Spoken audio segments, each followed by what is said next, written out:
Hi, I'm Nada with Smoking Cigar Girl, and today I'll be reviewing the Cuban Crafters Revolution cigar scissors. These scissors are made from stainless steel and come with a lifetime guarantee. So if anything happens to the scissors while you own them, Cuban Crafters will replace them for you at no charge. The scissors come in a molded foam box that offers great protection during shipping. As you can see, there's really no wiggle room here, so the scissors won't get jostled around or damaged while they're on their way to you.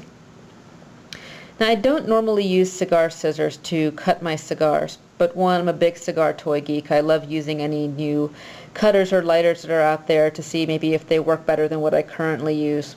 And you've got to admit, these scissors have a really awesome coolness factor. They look really neat as you open and close the blades. And one thing I'd like to point out is while most scissors have two blades that are used to cut the cigars, these scissors have three curved blades that come together and will cut your cigar for you. So I've got a 60 ring gauge cigar over here that I'm going to use with these scissors. And one note I'd like to make, because a lot of you have asked about this, when you're cutting cigars with guillotines or scissors or anything of the sort, you basically want to make sure you don't go past the cap of the cigar over here. And the cap, you can see, is this ringed area around the head of the cigar.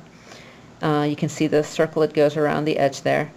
And basically the reason for that is if you cut past the cap is glued on to keep the wrapper in place. And if you cut past that cap, odds are the wrapper is going to start unraveling on you as you're smoking the cigar. And that's always a fun annoyance to deal with as you're smoking. Now, these scissors seem to be made for nothing bigger than a 60 ring gauge cigar. As you can see, there's really not a lot of wiggle room, and I don't think you're going to get anything bigger than a 60 ring gauge in there. Best way to cut a cigar with scissors, just to get the most even cut, basically to hold down the cigar on a firm surface with one hand and bring over the scissors and basically get a good idea of where you want to cut the cigar at. Again, not going past the cap, and then as firmly as you can, just cutting the cap off. As you can see, the scissors basically did not get all the way around.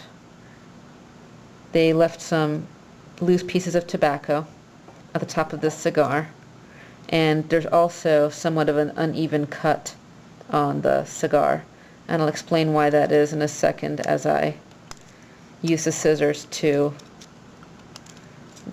try to even it up as much as I can.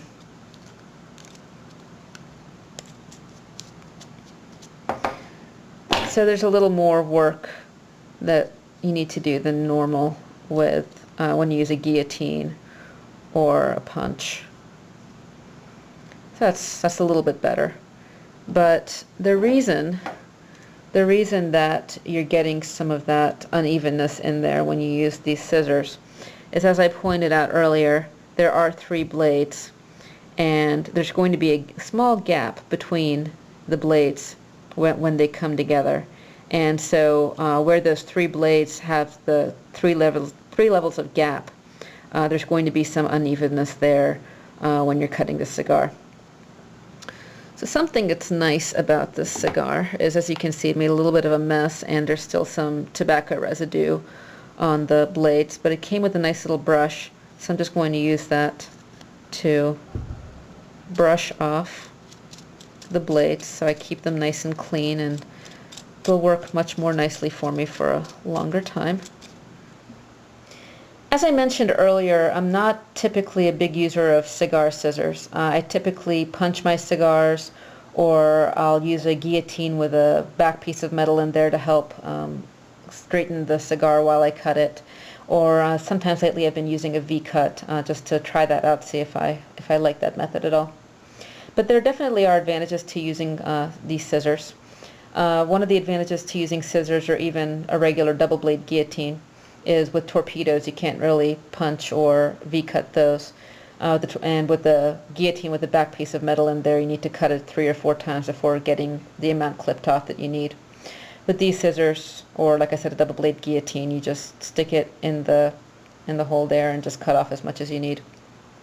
The other thing that's nice about them is if you've got a cigar that you've let go out on you and you want to cut off the charred end before relighting, or if it's canoed on you and you want to just lop off part of the end of the cigar, you just stick as much in there as you want to cut off and just lop it off there. A couple of downsides to this cutter. Sometimes something I've noticed as I've been using this cutter for the last couple of weeks is sometimes while you're cutting a cigar, it doesn't close all the way, and it just gets stuck in one position. So the only way to fix that is to reopen it and close it. And if you want to store it in the box, you've got to make sure that it's closed all the way. And even if it looks like it's closed all the way, it might not be. The handles need to come all the way together to store it properly in the box or it won't fit. Another disadvantage is it's not as smooth as I'd like it to be as I open and close. It's a little choppy and just a little rough in the motion. So you just need to make sure when you're cutting it, you just do one swift motion, and just to help get the cut as even as possible. And final thing is the size. Usually when you leave the house to go smoke a cigar, you put your lighter and cutter in your pocket, and this is definitely a little bigger than something you'd want to carry around. Be something nice to keep at the house, though, and show off to your friends when they come over to smoke with you. So that's the Cuban Crafters Revolution cigar scissors. Pretty neat a pair of scissors, and hope you get to try them. They're like I said, they're a lot of fun and really cool to just show off and use.